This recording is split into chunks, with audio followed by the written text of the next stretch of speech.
Super effective stone age से Charizard को काफी बुरी तरह से डैमेज कर देता है।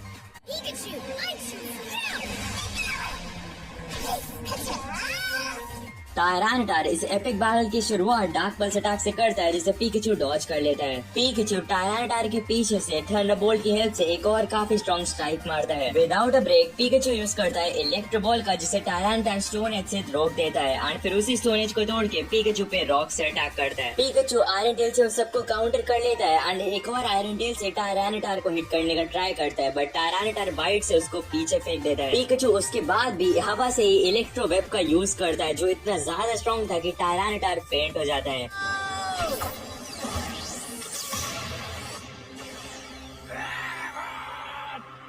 ब्रॉक का न्यूली ऑब्टेन्ड एग्रॉन बैटल की शुरुआत मेटल साउंड से करता है जिससे पिकाचू की स्पेशल डिफेंस गिर जाती है बट पिकाचू भी रिप्लाई में एक काफी स्ट्रॉन्ग थंडरबोल्ट से एक स्ट्राइक मारता है। ऐश के कमांड पर पिकाचू वोल्ट टैकल का यूज करता है बट इस बार एग्रॉन प्रिपेयर्ड था और वो फ्लैश कैनन से पिकाचू को रोक देता है जिससे पिकाचू को काफी डैमेज होता है।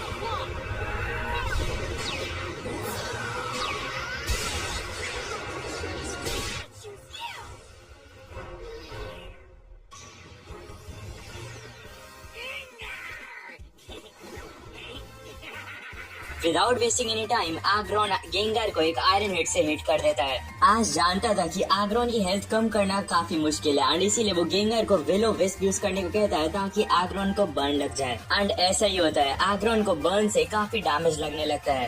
एग्रॉन रॉक साइड की हेल्प से गेंगार को कवर करने का ट्राई करता है बट गेंगार प्रिपेयर्ड था और डार्जिंग ग्लेम से इस मूव को काउंटर कर देता है।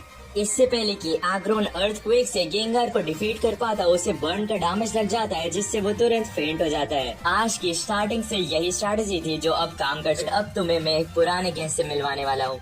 बाहर आओ। नाइनटेल्स। गेंगार डार्जिलिंग ग्लेम यूज करने का ट्राई करता है बट नाइनटेल्स भी काफी तेज थी और वो एक टाइम पे मल्टीपल एनर्जी बॉल्स का यूज कर देती है जिससे एक काफी बड़ा एक्सप्लोजन होता है। अल्टीमेटली हम देख पाते हैं कि नाइनटेल्स का मूव ज्यादा स्ट्रॉन्ग था और गेंगार फेंट हो चुका है।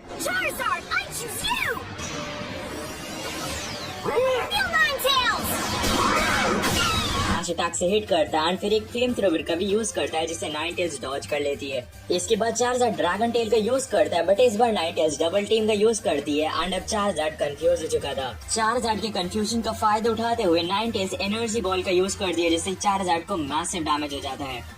बिना कोई टाइम वेस्ट किए नाइनटेल्स एक फ्लेम थ्रोवर का भी यूज करती है जिससे चारजार्ड डॉज कर लेता है। तभी ऐश के पास एक आइडिया आता है। वो चारजार्ड को उस नाइनटेल्स पर ड्रैगन टेल यूज करने को कहता है जिसने जस्ट अभी फ्लेम थ्रोवर का यूज किया था। चारजार्ड ऐसा ही करता है एंड फॉर्चुनेटली वो रियल नाइनटेल्स को हिट कर देता है जिससे वो फेंट हो जाती है।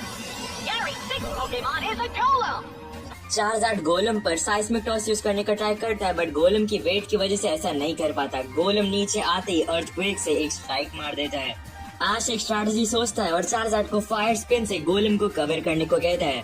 गोलम फ्लेमिंग रोल आउट। गोलम ऐसा करता तो है बट इतनी हीट की वजह से उसकी स्पीड काफी स्लो हो चुकी थी जिसका फायदा उठाते हुए चारजार्ड ड्रैगन पल्स का यूज करता है और गोलम को डिफीट कर देता है। Here's my partner. Come out. Charizard battle की शुरुआत एक फ्लेम थ्रोवर से करता है जिससे स्टीलिक्स को मैसिव अमाउंट ऑफ डैमेज हो जाता है। इसके बाद चारजार्ड स्लैश अटैक यूज करने आगे तो बढ़ता है बट इस बार स्टीलिक्स प्रिपेयर्ड था एंड एक काफी strong super effective stone age use करता है। जब तक चारजार्ड स्टोन एज के डैमेज को बेयर कर पाता उससे पहले ही स्टीलिक्स एक आयरन टेल से भी हिट मारता है जिससे चारजार्ड फेंट हो जाता है।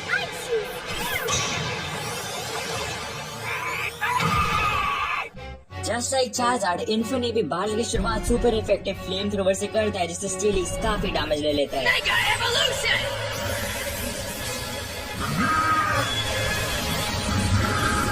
इन्फिनी फ्लेम थ्रोवर यूज करता है बट इस बार स्टीलिक्स काफी इजीली उसे गायरो बॉल से काउंटर कर लेता है।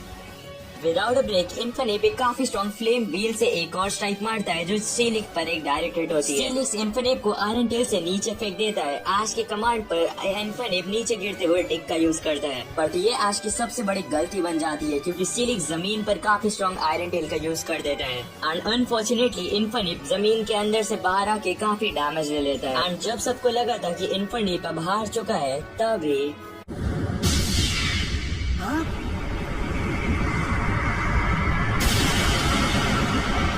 ब्लेज एक्टिवेट करके इन्फिनिप एक ओवर पावर्ड फ्लेम थ्रोवर का यूज करता है जो स्टीलिक्स के आर पार निकल जाता है। बट मेगा इवॉल्व होकर स्टीलिक्स की डिफेंस भी बहुत स्ट्रॉन्ग हो चुकी थी। स्टीलिक्स सैंडस्टॉर्म मूव का यूज कर देता है। इन्फिनिप काफी इजीली सैंडस्टॉर्म को काउंटर कर लेता है और दोनों ट्रेनर्स अपने फाइनल मूव्स का यूज करते हैं। Blast it! Use Stone Edge!